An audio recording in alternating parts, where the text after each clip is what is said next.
In today's video, I'm going to teach you how to manage your Shopify payment settings in your Shopify admin dashboard. We'll be going through the process step by step in a simple and practical way, using Google Chrome to access your store settings and update the core options inside Shopify payments. This is useful if you want to control which card types you accept, review your fraud prevention preferences, or manage how multi-currency options appear to customers during checkout. To begin, open Google Chrome and log into your Shopify admin dashboard. Make sure you're signing into the correct store before making any changes, especially if you manage more than one Shopify account. Once you're inside the admin area, you'll be looking at the main dashboard where your store controls and settings are available. Next, look to the bottom left corner of the screen and click on Settings.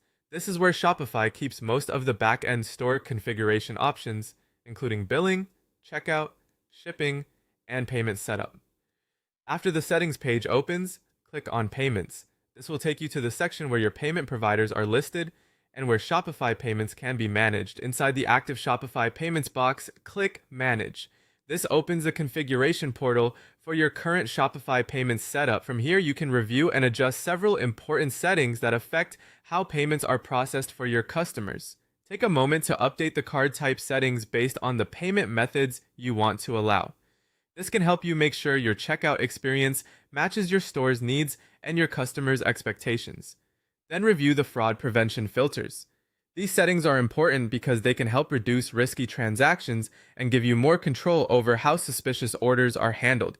It's a good idea to read each option carefully so you understand the effect it may have on order approvals and customer experience. You can also adjust the visibility of multi-currency options if your store serves shoppers in more than one region. This setting can improve clarity at checkout by helping customers see pricing in relevant currencies, depending on how your store is configured. Once you've finished making your changes, click Save. This applies the updates to your Shopify payment settings. Before leaving the page, it's always a smart idea to quickly review the saved configuration to make sure everything looks correct. And that's it. You've successfully accessed and updated your Shopify payment settings